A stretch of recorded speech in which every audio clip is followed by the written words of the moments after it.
Uh, we're gonna do two things today, really. We're gonna finish up 315, the Ohel stuff in the Mishnah, not finish it. We're gonna do some more stuff on it in the Mishnah, but we'll never finish.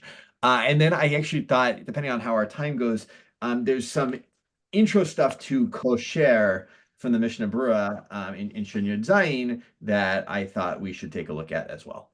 We're skipping in general Shintet Zayin, which is mainly about trapping animals. It actually is, I mean, we wish you could do all of Shabbos, right? Like it's just we have to make choices, unfortunately, and which is very hard. But I recommend everybody go back and read it. I don't know. Maybe I always wonder like we should at Yashrut set up like I don't know who's going to do it, who's going to pay for it, but extra classes on like if people want to do extra stuff. So, but okay.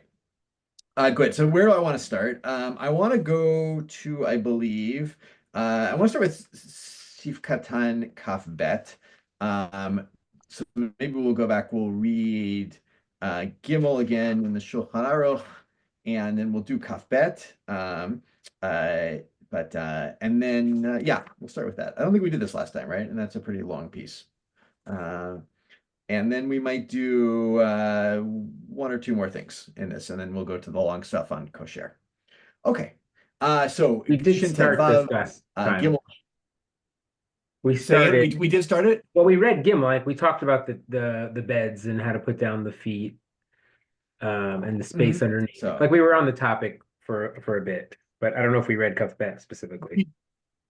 do we do how many walls are required if you Yeah, I need think we did walls? cuff bad actually. We touched on it. I feel like we didn't Oh, finish. No, we didn't talk about how um, many walls, but we talked about. all right. I should have. Well, I no, I think we I'm not sure. I just know Yeah, that did we we were. do cuff. I don't know if we I know did we did this. cuff. I don't know if we did Yeah, this. well, This. I don't think we did Kaf Bet. Let's do Kaf Bet. So we'll do it again. If not, right? Chazar is always good. I'll read the Shulchan Aruch and then we'll get into the Mishnah Berurah. All right, Gimel. Mita kishmamidin ota asur laniach haraglaim tichila ulaniach alehem hakrashim. So when you erect the bed, you can't first put the legs and then put the boards upon it. Eliasim hakrashim tichila. Rather, you put the boards first by using a spell to levitate it or get multiple people. Also works. And after you put the legs under it. But that's only when the legs are kind of connected boards or there's another word I want, but I don't have it right now. Kamo dafnei teva, right? Like a box, like the walls of a box. But our beds, the Shulchan Aruch says, which probably has legs like a lot of our beds do, or maybe yours has like wheels on them or whatever. Those and also like tables, those are fine. It's not a problem. Okay. So, and we saw earlier, right, the Mishnah Berurah made a distinction. He said if it's protecting you from rain or sun or something like that, then you don't need walls. You just like the fact that you have an ohel over you, a gag, right? A gag is enough to make you make it asur. But if it's not for protection in the same way from like rain, or he really brought up rain and the sun, then it actually needs to have walls to become asur below it. Okay. So does that resonate with everybody? What I said? It was a lot about the avir shatachtav, right? Exactly. Well, yeah. Well, the needing the avir shel tachtav is a third category, which we're going to see in a minute, I think. He actually said, if you look in Yud Zayin in the Mishnah, where he says, right, imlo shel set agag kedei lagen mipnei chachama ve'geshamim v'chayotze bazeh. That's when you need that it's not a sort of just make a gag by itself, right, without walls. So, so if you just, I don't know, you like to have a little thing above you, it's nice inside your house. Right? Inside your house would never have this fault happen because there's no sun or rain in your house. Hopefully, if there is, that's a bigger problem.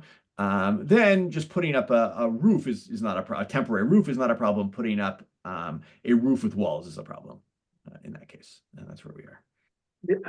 I'm trying to make this make sense with it. I know the Noda Yehuda went to some lengths explaining how the sides of the umbrella could be considered as walls, but this would make it seem like you wouldn't even have to do that because it is definitely for protection in that case.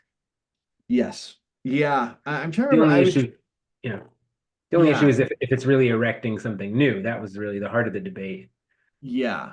Although he thought it might even be Doraita, right? So I think that's why it was part of Oh, I this see. the Asur. Yeah. I gotta look back again at the Minora Behuda. I don't I've been through the Shuv. I'm not like sitting in it well right now enough that I can tell you exactly why each detail was there and how he used it.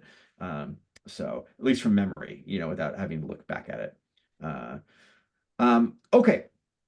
So let's do Kaf Bet on the Dafnei HaTeva, right? This is like the walls of a box here. I don't know who's going to start us. Max, you get to start today. Okay. כתב התז, דאף דבטור איתה ארבע דפים מחוברים, לאו דווקא הוא דבמיתה שדרך להשתמש באווירה מתחת בהנחת מנהלים וכיוצא בזה אסור, אפילו כשיש לה רק שני דפים. משני צדדים המגיעים לארץ, דבשתיים לבד חשיב אוהל עם מחיצות. So, Okay. So the Taz says that even in the Torah, when it says 4 walls, that's lav dafka 4, because if you have a bed where you use the space underneath the bed to put your shoes or to put anything else, then it would be asur to erect that on Shabbos, even though it doesn't have 4 walls. exactly. And even if it only has 2 on each side that go down to the ground, those 2 walls that is considered an ohel with mechitzot. Mm-hmm. Okay. So Got proof for this is ha'avir shetakta then, right? This Yes, is your makpid on the fact that there's a space underneath it, and not the gog itself, not the top. exactly. Well, you need a top because the top makes the space underneath it, I guess, right? No, but in other words, you need the top of the top. You don't need underneath. In other words, you don't need the fact that the top covers something. You need the top because you need to be on it. You, Like it, yeah. Oh, no. I think he means that you need the top of it because like the top of it is still relevant to create a space, Underneath, but it's a problem because you've created the space underneath it with the top. Like if you didn't need the space underneath it. we're gonna get there. Don't jump to it yet. He's gonna get to what if you didn't need the space underneath it at all, right? So he's right for Oh, the moment. All he's saying is in the case when you need the space underneath, all you need are 2 walls plus a top to make it a problem. Okay. This is of course when you put the walls first and then the top. And what's the space why would you need the space under a bed? Put shoes under there, or maybe other stuff. I don't know. Some people put supplies under their bed, or stuff like that. It'd be interesting. We'll see. But if you don't use the underneath of your bed for anything, I don't know if it'll be personal or like if the world and society at large doesn't do it, maybe then we'll have a different discussion, which we're going to have in this Sif Katan. So don't worry, it's coming up. Okay. Okay. Uktlakame b'seif vav li'inyan chaviyot. Good. What's going on there? So that's about putting the two chaviyot and then one on top. You're allowed to do that because you don't need the space underneath. Oh, you do. You Right. do this. That's where it's asur. Remember, we had the whole thing that the Wasn't barrel. there a case where you did? The Sfarim. That was the case where. Yeah. Sfarim was we don't need the avir tachtav. But in the case of the barrel, you did, and it's like, well, there's only 3 barrels. Right. And you've got to do the same, right? So 3 barrels, only 2 walls, right? And therefore, it sounds like that 2 walls is a problem if you need the space underneath it. Okay, keep going. Right. Okay.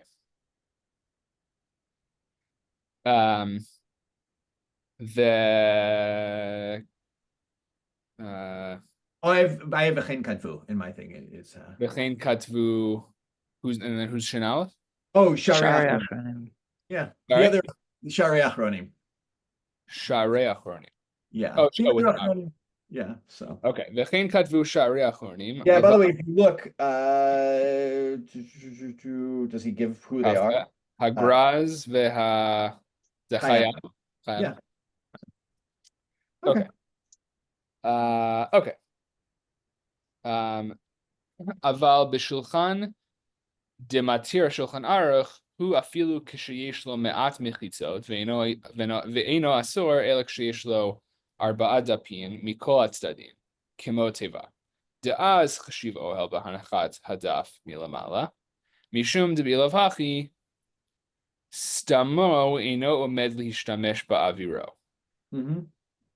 Ukesheino mishtamesh ba'aviro lo chashiv ohel. Ukedilakame siman seif zayin. That's the one about the books. That's this farm. Yeah. Okay. Yes. Okay, but the table, the Shulchan Aruch is matir, right? That's even if it has fewer walls, right? And it's only usher with meaning fewer than 4, and it's only usher with 4 boards, right, on each side, just like a box, right? Because that I guess becomes considered an ohel when you put down the board from the top. Because if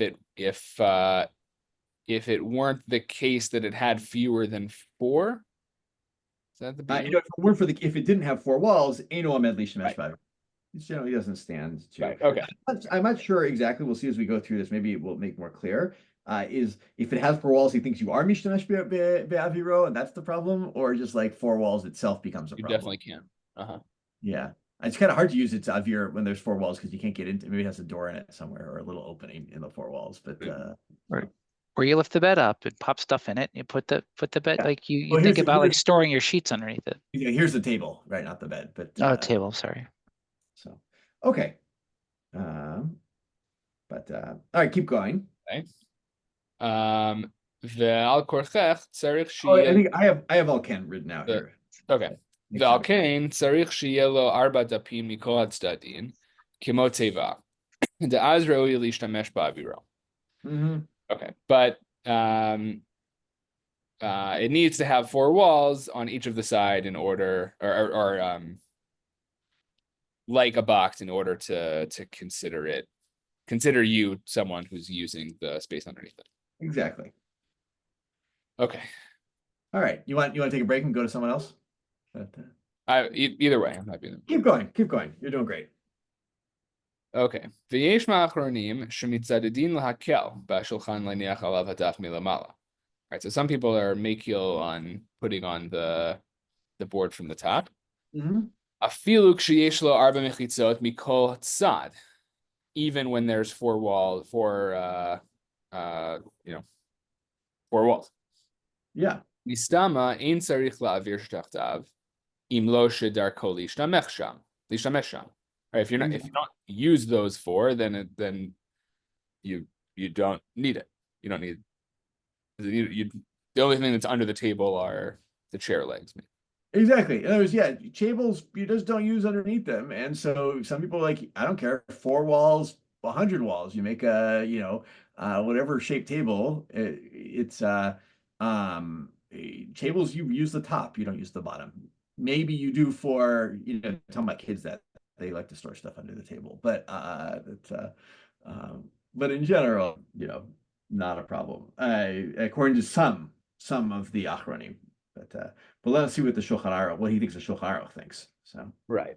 Ach leshon Shulchan Aruch shekatav v'chein raglei shulchan, right? But mashmad b'shulchan im hayu mechitzot haya gam kein tzarich lahachmir.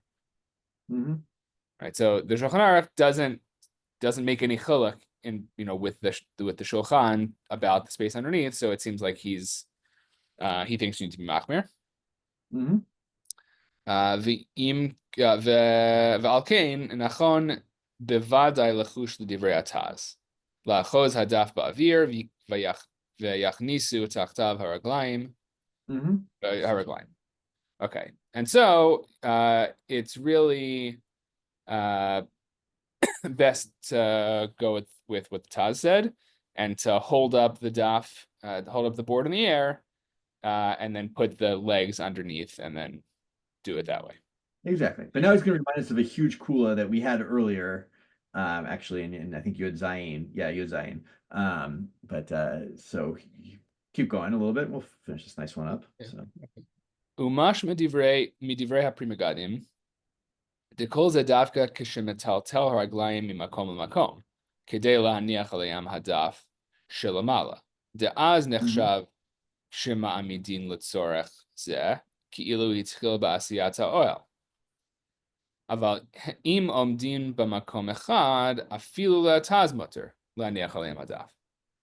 אף שהרגליים יש להם מחיצות מכל צד, וכמו שכתבנו לעיל בסעיף קטן י"ז, ובסעיף קטן י"ח לגבי מיטה. Okay. But it seems from what the Pri Megadim wrote that this is only when you're moving around the table legs from place to place in order to wait, is from when he says mimakom makom, is this that like it's not set as a table, or it's not? What does he mean? You have like an open box, and you Yeah. move the box to different places in your house, and you put the top of the table on it, right? That's what he's talking about. So, Okay. Because that's more like I wanted the tent over here and I moved over here and built the tent here. But if you do it exactly. in the same place that it already is, it's sort of like I'm assembling my table. I do it all the time. Exactly. It's not assembling a tent anymore, right? From the beginning, right? And he was, remember, he was miduyak on the lashon of the Shulchan Aruch. He says mitakishamamidimota, when you erect it, right? You can't put the feet first. Sounds like the feet weren't there to begin with, but if the feet were there, you just put the top on it. That's not a problem. That's Oh yeah. Yeah. This is reminding me of the Noda B'Yehuda sort of saying, again, this was like a side one, but the way that you carry an umbrella around could in itself be the building, right? Because it's like, I need it here, I need it here, I need it there. Yeah. On the side of Homer, right? I mean, this, and yeah. Exactly. That was his whole thing, right? The Chacham said we don't see a moving Ohel, right? The Chacham who he's fighting against here. And he's like, what are you talking about? There's no better, like you keep re-erecting the tent in every space, right? At the end of the day. So, it's okay. We can stop. Yeah. So, that's just like that. You should know that. So like if you have, and most people have tables with legs, but if you have a table that's like 4 walls and you take it on and off for Shabbos, for whatever reason, you need to, just put it aside. So you have the space or whatever to put the legs back down and then put the table on top is problematic. But if it's just sitting in the same space and you take the table off and put it on, that's fine, right? That's not a problem. So I don't know if this comes up in reality. Most of our tables have 4 independent legs, right, that aren't connected to each other and seem like they're perfectly fine. And most of them also, we don't put the table on the legs for Shabbos, right? It's so it's trying to think of a modern example where we do something similar that, you might be creating a tent, even because what's interesting here is that you really are focused on the top. It's not like you're doing it for the shelter. It might be a secondary benefit. Yes. And I don't know. How about a table with anything like that? Folding legs, like we use for Kiddush? Yeah, but there's still 4 legs and not walls. So yeah, that one's just like the folding chair kind of, right? Where you're Right. just it's probably not a problem. The one thing I was thinking about, I worked when I was at Hebrew College, I worked in a shul in Massachusetts where they had big kitchens. It's always helpful to like have as much separation between meat and milk as possible. And so they had like a big island with a top that they would cut on, and they had one for meat, and then you take the top off and you put a milchik top on it, right? So that might be, you could say, this case on Shabbos. You may say, well, what about you're building a tent on Shabbos, assuming it's hollow in between. You're like, no, it's not. It's not. You're just, the legs are there. They stay there all the time. They're actually built into the ground in this case, and you're just putting it on top. So maybe built in the ground is more problematic though too. So I got to think about that. That's here actually, I don't even think, if I remember correctly, they didn't actually remove the top and then put a new one on. It was one top fit on top of the other one. It was like this really, and so you, let's say, remove the fleshich one, and then you had the milchik top and you put the fleshich one back or something like that, if I remember correctly how it worked. So, and they also, if I remember correctly, like pretty much committed, like if you were serving milchik kiddush, you went the whole way all Shabbos, and so they probably also weren't moving it on Shabbos, but whatever, let's pretend for the moment. So okay.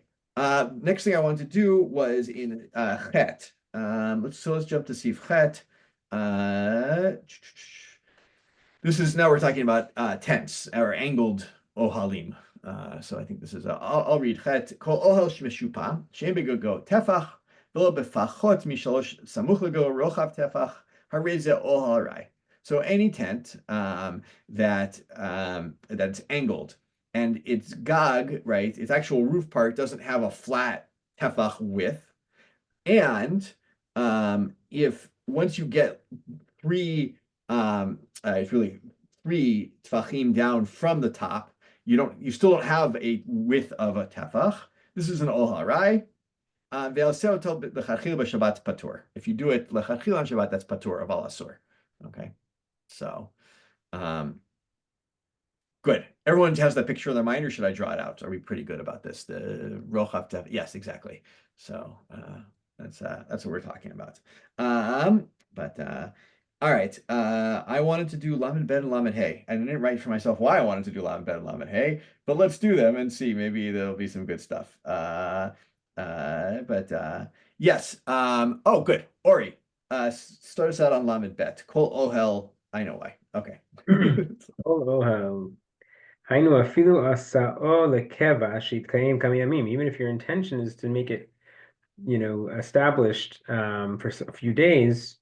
Mikol makom kiman she'en begago tefach lo chashiv rak ohel arai. It's only considered an ohel arai because it doesn't have a tefach of width in the roof. So 3 days or 7 days or how many? No, we're not there yet. We're not there. It's a Right. great thing. It's like no one has really dealt with like what is kavua in the same. We dealt a little bit with it in the beginning, but not in terms of days in these topics. We're of course going to see it.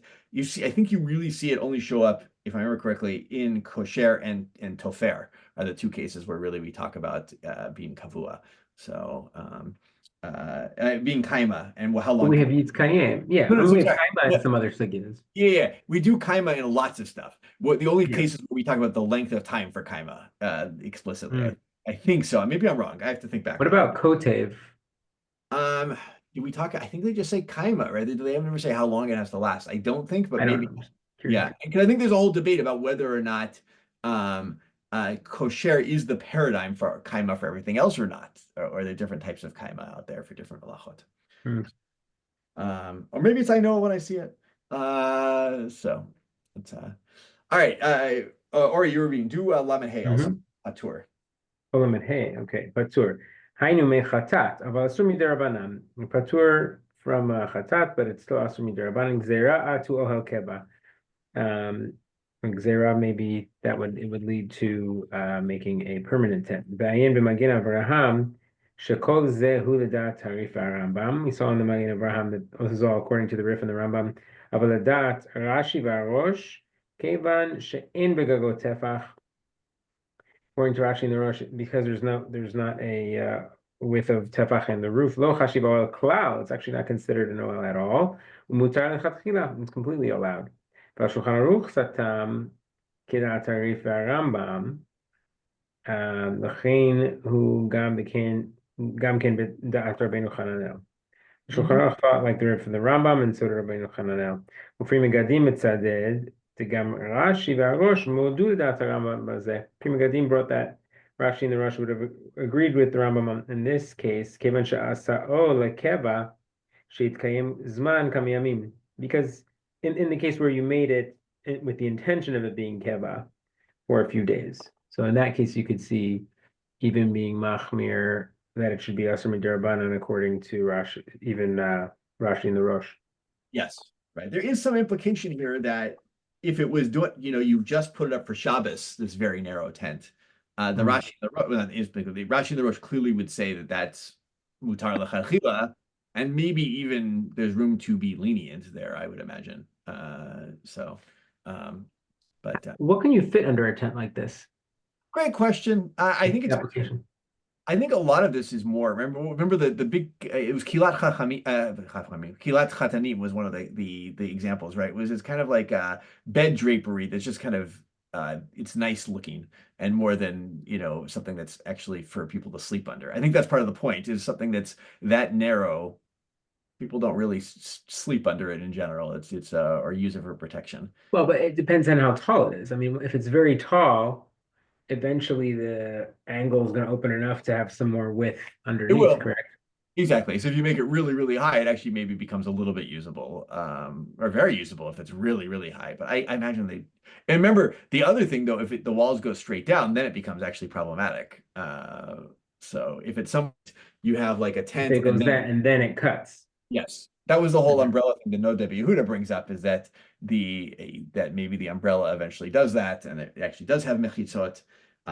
It is interesting. He says the mechitzot don't have to go all the way down to the aretz, to the land. And where was it? There, the Mishnah Berurah actually has something where he says for the bed at least that they do.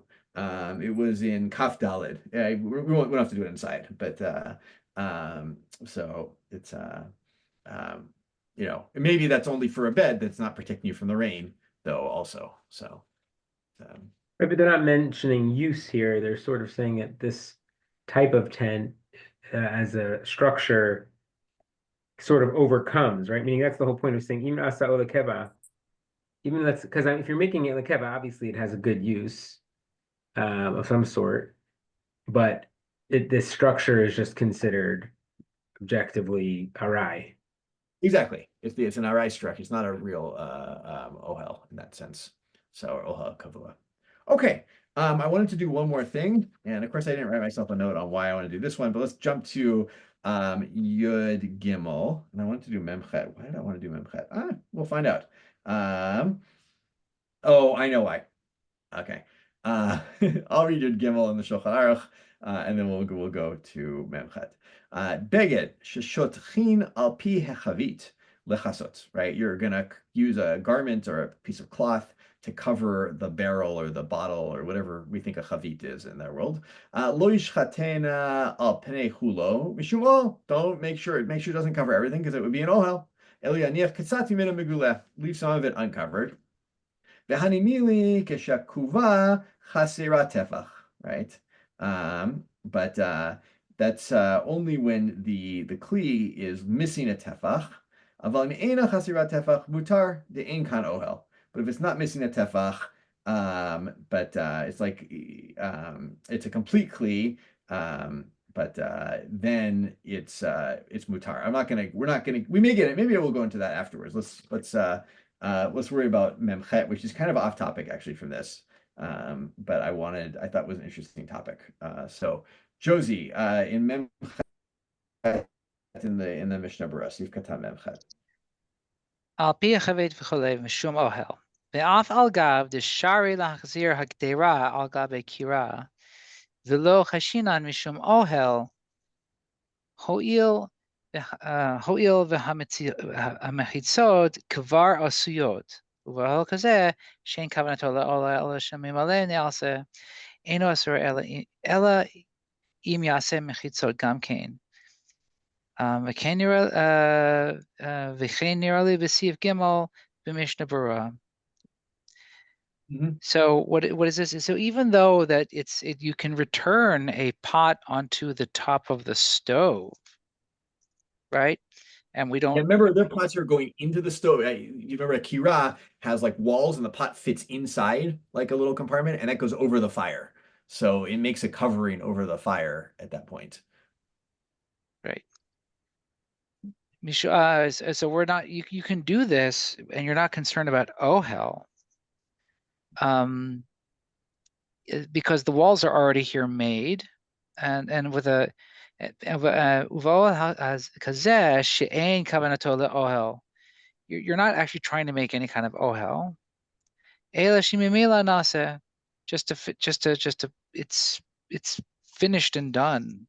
Well, I think mimila, it happens on its own, right? In other words, it happens by happenstance. It's almost like a psik resha, essentially, in that sense of like, my intention wasn't to make an ohel. My intention was to put the pot on the stove.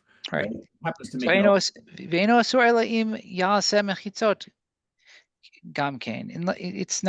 It's not forbidden unless you actually are also making the mechitzot. Exactly. Yesh lamar hoil והקובה רחבה יותר מדי, נעשה כאוהל. Some people might say that this kuba, what is a kuba again? Is the kli, right? Some sort of box or barrel or something like that. So it's just some kind of container. Mhm. So From this the word container, if cube, this maybe What was that? Say it again, Ori. related to the word cube, maybe like a box, That's a a cube. great question. Let's see. What is? Yeah, that was my. Now you're gonna make me go down That this makes path. sense. Not that I trust Jastro on any linguistic things, because he makes a lot of stuff up. Jastro, the But original LLM.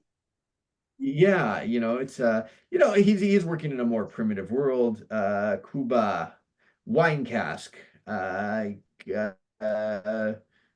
Is Kuv, no, yeah, Kuba is a wine cask, and then he doesn't give, he does say compare it to cod. So I don't know. I don't know where he gets it from. Is it in the Gemara, that phrase? Yeah, it is. So it could be you could look at Sokolov. I could look at Sokolov, I guess. Yeah, and see that's he what I'm thinks gonna. it is. That's what I'm gonna do. Yeah. Is Sokolov, wait, do you have Sokolov online? Yeah, he's basically online on the Cal HUC website. Do you know about What? that? No. Yeah. This is like a game. No. Can Yeah. you send that out to the listserv for us? Yeah. Yeah, I'll send it. It's not it's a little difficult to use. You need to sort of I've but got I'm a happy to, the Kuba Da'ara. I don't know if that's related. That's when it sounds related. It's when you dig a stove in the floor and there's a Yeah. hole. But So it sounds a lot like this because we're talking about covering. It could be you're covering a hole for a stove with could the be. pot. Yeah. He has That's Kuba Da'ara. he has drinking bowl or goblet of wine, Bekubi. Oh yeah, okay. And he has some Syriac, and yeah, he doesn't give it as coming from the Latin though. So okay. anyway, if you go to this website here But that's run by Hebrew Junior College, or that's like hosted by HUC.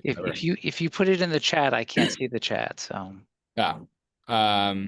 that's why I said if you could email it out, that'd be Okay. delightful. Yeah, I'll send it to you.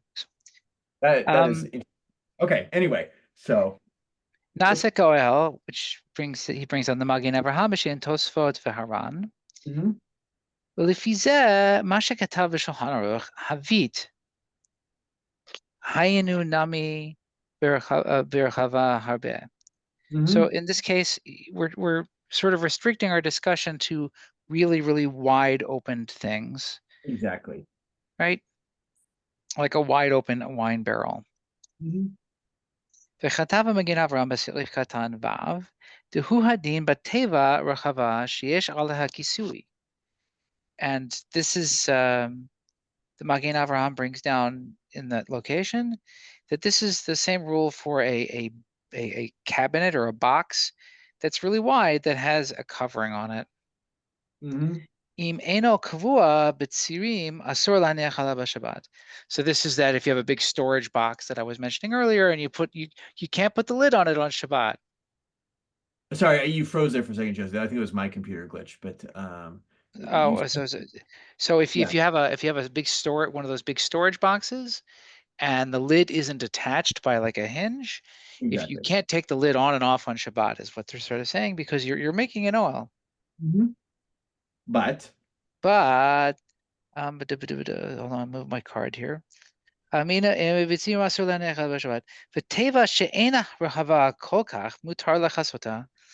it's not so big, you can put it back on. You can cover it back up. Ein bazeh mishum chashash ohel hoil v'hamitzot kvar asuyot. And there's no concern that you're actually making an Ohel, because even though the walls of the box are already made. Because the box, right? So if the balls are already there and it's not so wide, there's no concern. But if it's a very big box, then the Magen Avraham is concerned about covering it. And that's so the big whole boxes would be something like Arba'im Sa'ah or something like that. I don't know. We haven't defined it yet. So yeah.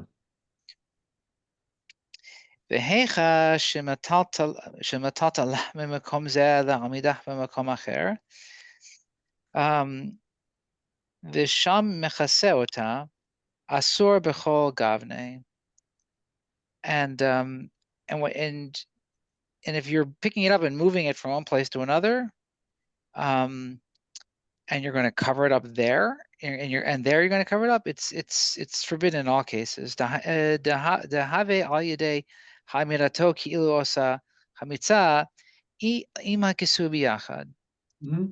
So here, if you're picking it up, if you're moving it over somewhere, like you pick it up and then you decide to cover it up when you've set it down, you moved it and you're setting it down, that's problematic, because you're basically, setting it, setting up the legs and then putting it down, putting the cover on top of it. ולכן צריך להיזהר בסעודות גדולות שמניחים שולחנות על חביות. So you have to be careful when you're setting up these big, with big meals, when you set up a table across a bunch of barrels. צריכים להיזהר שיהפוך צד החבית. Sorry. I have the same pagination you do. Yeah. הפתוח לצד הקרקע. So, we lost. Okay, sorry. But you have to put the open side of you have to put the open side of the barrel facing the ground. The outside asatum yaniach shulchan, and this is the Chaya Adam he quotes. But Od katam the tish Castile, which it says Magerat shulchan, a portable table. I think so. Yeah, I'm not sure. So it may be the top of the table, but what's Megirat? I don't know what Megirat Shulchan is. Anybody know? Yeah, we'll find that. Someone look it up while we're doing this. So, Shenishmat kula min hashulchan. Im yesh tefach be'omek halala, asur lahachzira, she'oseh ohel. So, is this a tablecloth? I think so, but it's if there's tefach, but in there, well, no, it sounds like there is a because there's an omek of there's like a hollow space that has a depth of 1 tefach, right? That's the whole thing again with the barrels. Or if the barrel's completely full and covering a barrel is not a problem because there's no tefach of airspace between the contents and the top, right? That's actually a big clue in all of this to know, right? If it's a completely full thing, you can cover it; it's not a problem. So, so again, it seems to have some sort of airspace here, and then you can't put the thing back. And so I don't really know what the case he's talking about here is. Can I ask a question? Yes. Is there a minimum size for something to be considered an ohel? Great question. Like we had the tefach idea for the roof, right? It needs to have a tefach. So clearly, if it, in fact, actually, we skipped this mission. No. I mean, like we're talking about these barrels, and we talked about the roof and all these things. A barrel is pretty big. Yeah. If I have a spice jar and I put this top back on it, have I created an ohel? Great question. I think you need it's spice jar is not a tefach wide, right? In any direction. Oh, a tefach wide. You're not talking about a tefach between the stuff and the lid. Oh no, there's a tefach between the stuff and that, but that also you probably don't have in a spice jar, right? At the end of the day. Yes, that's also true. But depending also, on how big your tefach is. Yeah, but there's no tefach. The top isn't covering like a tefach's worth of things. You know, you might. I don't know. It's kind of interesting. I never thought about this. Like putting the top on like Tupperware on Shabbos. Yeah. Again, there probably isn't. You go for it, Matt. No, it felt similar to the what was the Kesher case with the Tavshil in that Mishnah. Like I remember when I first learned, I had a note in my Mishnayos that like, I mean, it's different because it's a Kesher, and so it's a separate issue than Ohel.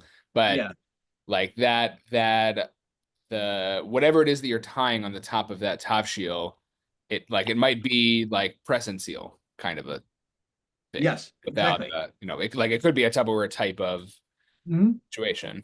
But yeah, I don't know. I mean, it's different than the Ohel concern. Yeah. So, but But yeah, no, exactly. There's I was thinking about it. Like most Tupperware isn't a tefach deep to begin with, let alone having a tefach of airspace, between it and the contents of the food that you put in it. But it might be worth. And remember, the Mishnah Berurah had said if you move it from place to place, right? If the Tupperware was just sitting there, or if you had like just like like a big Tupperware that just sits on your table, Or like you the just put cookie the jar. top. Exactly, a cookie jar is a great example, and all you do is you take the top on and off. That sounds fine. But if it's a big enough one, and there's a tefach down, yeah, I don't know. Maybe that's the barrel case, and Half each that might jar be. of Pringles. Not assembling the walls though. In a Tupperware, all four walls are already there, and you can't sever them. I think that would be maybe an issue.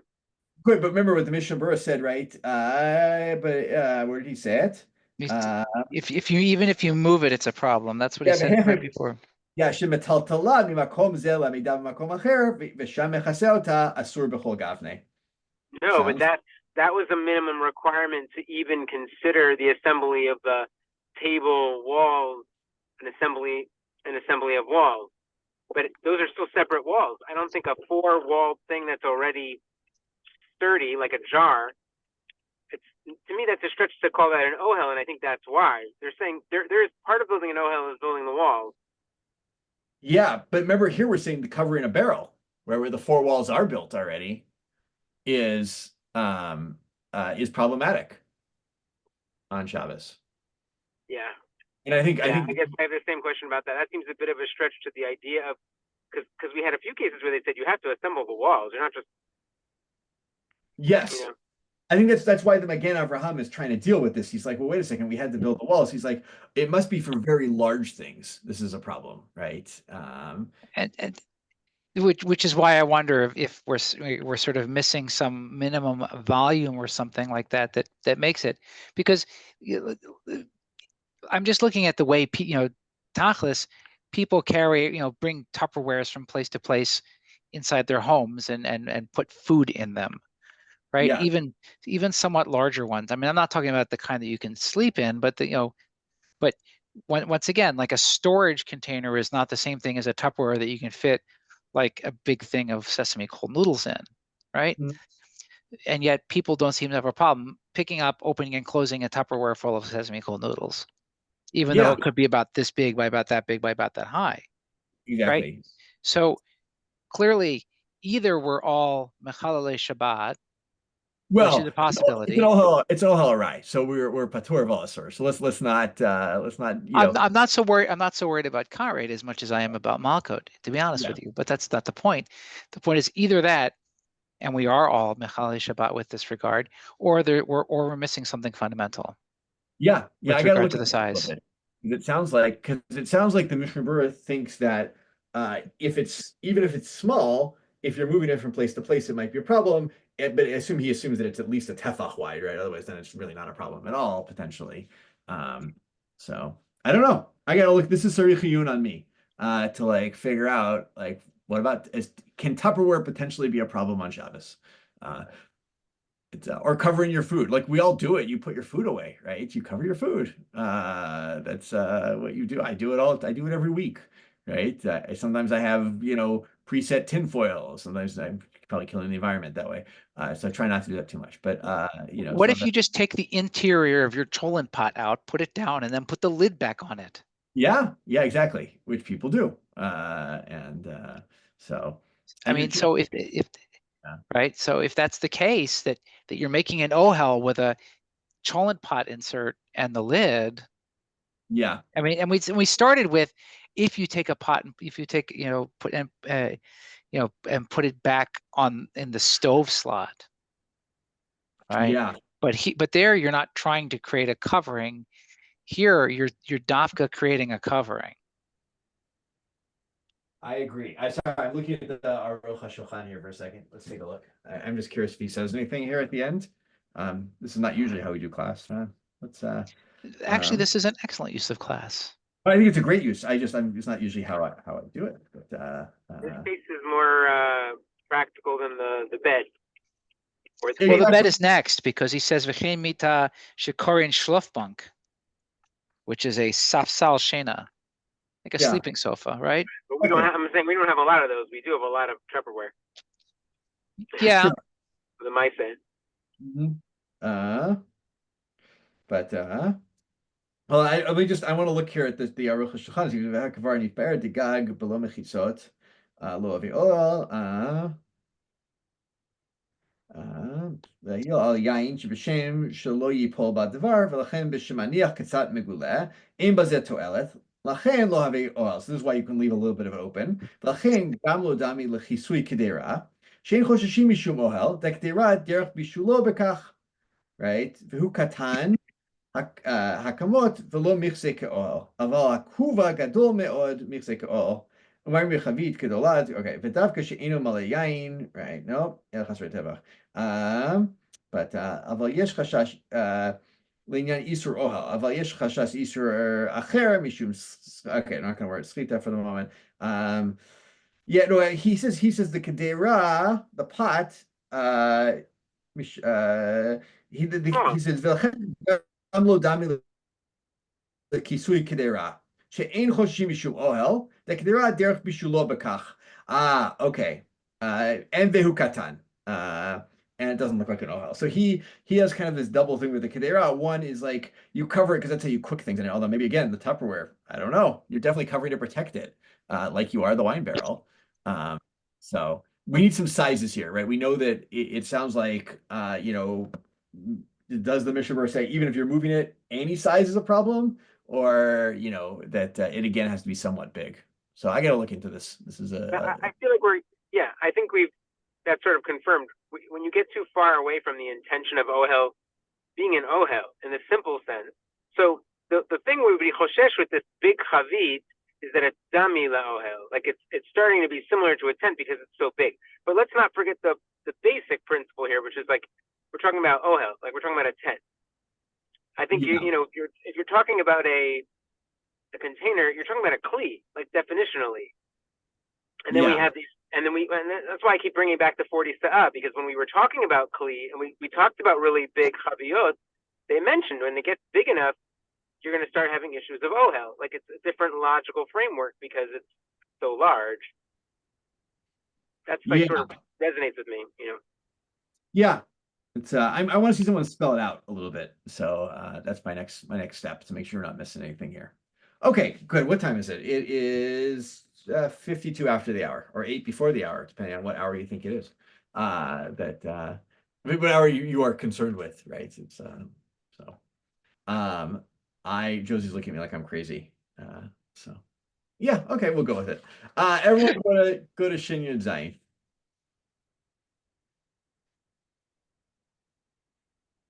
All right.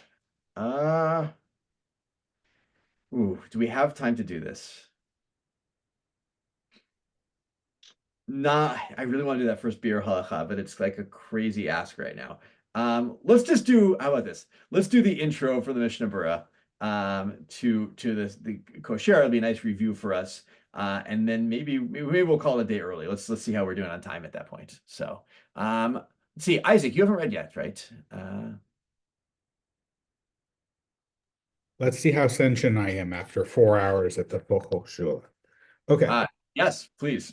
So he starts out before he ever gets to a Sif Katan. He says, "Begemara Amrinan," right? בגמרא אמרינן יש כאן 3 חלוקות, אחד חייב חצת ואחד פטור אבל אסור ואחד מותר לכתחילה. Okay, so like we saw this week, we have 3 types of situations. One is where you're chayav for a chatat. One is where you don't have to bring a chatat, but it is asur, and the other is it's permissible from the get-go.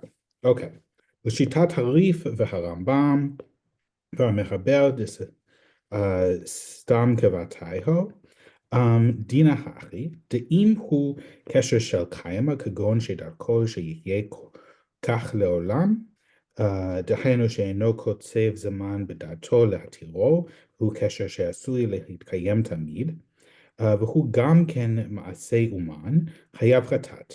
ונתבאר לקמן בסוף הסעיף בפגה מהו מעשה אומן. Okay, so the opinion of the Rif and the Rambam and the Mahaber, who have like the standard opinion, is that the stam opinion. in him in the mechaber. Yeah. So it's Yeah. he essentially he gives no qualifications. He just gives it their opinion. So Okay. okay. So if it is a kesher shel kaima, which means that it's going to be, it's a knot that's supposed to be that way forever. And you haven't like figured out a time that you assume you're gonna untie it. And it's a knot that's done, and it's a knot that's made to last forever. And then it's also ma'aseh uman. Then it's then you need to bring, then you're chayav for hatat. And it explains in the Haggah what exactly ma'aseh uman means. For the moment, we'll translate as like the work of a professional, maybe. Yeah, professional. Um, ואם הוא קשר של קיימא ואינו מעשה אומן, מעשה אומן ואינו קשר של קיימא, פטור אבל אסור. And if it's one of those things but not the other, it's פטור אבל אסור. אינו מעשה אומן ואינו קשר של קיימא, מותר לכתחילה. If it's neither of those things, then it's לכתחילה okay. ודעת רש"י והראש ושאר פוסקים דלת עלי כלל בעצם הקשר, אם הוא מעשה אומן, אלא דעיקר החילוק הוא, דאם הוא קשר של קיימא, דהיינו שדרכו שיישאר כך לעולם, וכך נראה לי. I think yes, either Bechani Scarlett, but Chach Nireli, I think so. חייב חטאת, ואפילו אם הוא מעשה הדיוט. Okay. Where to go? Okay. So the opinion of Rashi and the Rosh and the other post and all the other poskim is that it doesn't rely at all on whether or not it's the work of an artisan or a professional. But the key division is that if it's is whether or not it's a kesher shel kaima that is supposed to stay around forever. Unless it would seem to me that then in that case you're chayav to bring hatat. And even if it was, and that's even in the case in which it's maaseh hadyot, it's like a standard knot that anyone would tie. Exactly. Okay. V'im ein darko lekoshro rak lizman, patur aval asur, dame katzat leshel kaima, ve'afilu im hu maaseh hadyot. And if it's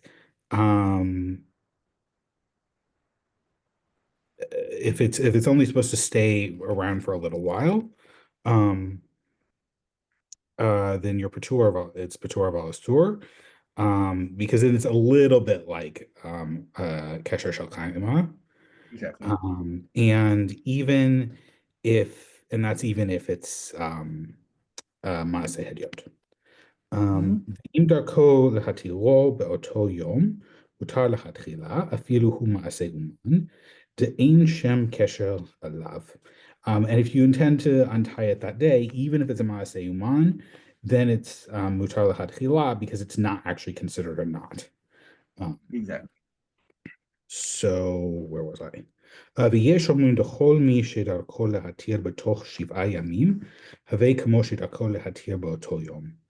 There are some who say that it's actually 7 days, not 1 day, for untying.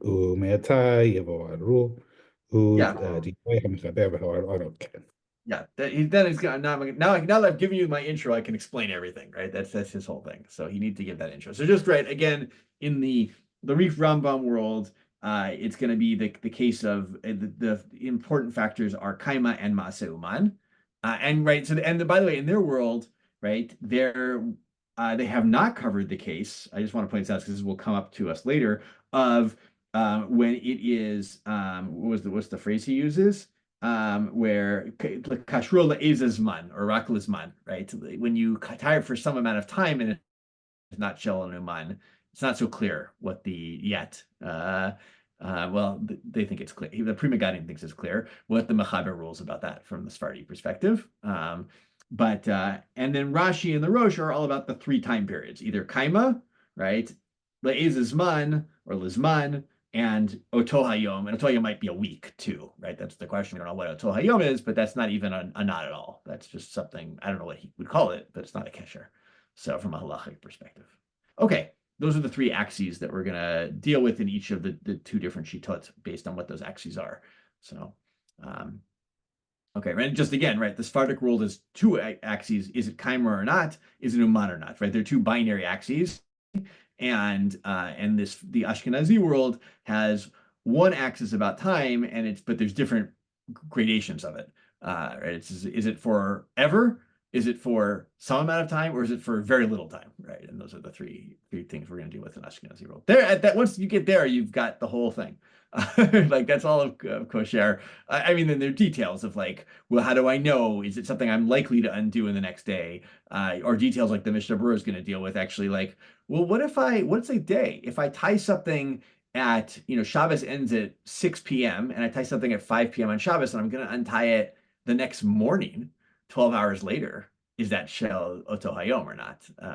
He says yes, by the way. He says oto, this is a 24-hour period, right, that we're talking about, and not like within that actual day. And so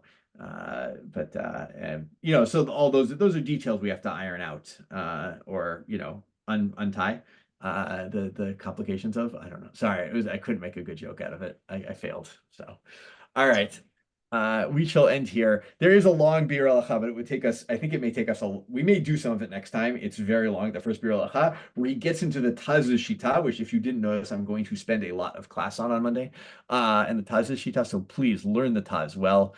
That one's very important to me because the Taz thinks the Beit Yosef is all wrong about his understanding of the Ashkenazi understand. Well, he thinks the Torah is kind of wrong too, if I remember correctly. Or he thinks the Beit Yosef's wrong in understanding the Torah and understanding what the Ashkenazi position is.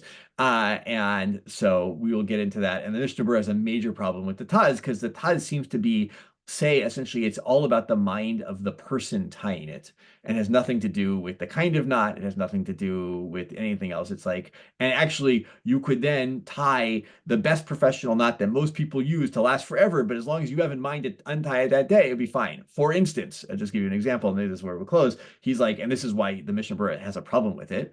He says, well, then I could tie tzitzit on my beged on Shabbat, as long as I was just like, once Shabbat's over, I'm going to untie them. Right? As long as that's in my mind, I could solve all my problems, right? On Shabbos, as long as like everything that I need to tie on Shabbos, I'm like, all right, I'll just untie it after Shabbos. And it doesn't matter what kind of knot it is, then I'd be fine. And so the Mishnah Berurah balks at that. And we will, by the way, also see that if you look at them again, Avraham I signed at the end, he tells you actually a way to tie tzitzit on Shabbat if you need to, that would not violate Shabbat, because that might actually occur. What if your garment loses its tzitzit and it's your only garment? So. Okay, your only garment, there's actually no lo tasa involved with wearing a garment without tzitzit on it. But okay. Good Shabbos, everybody. So Thank you. Good Welcome. Shabbos. Thank you. Shabbos.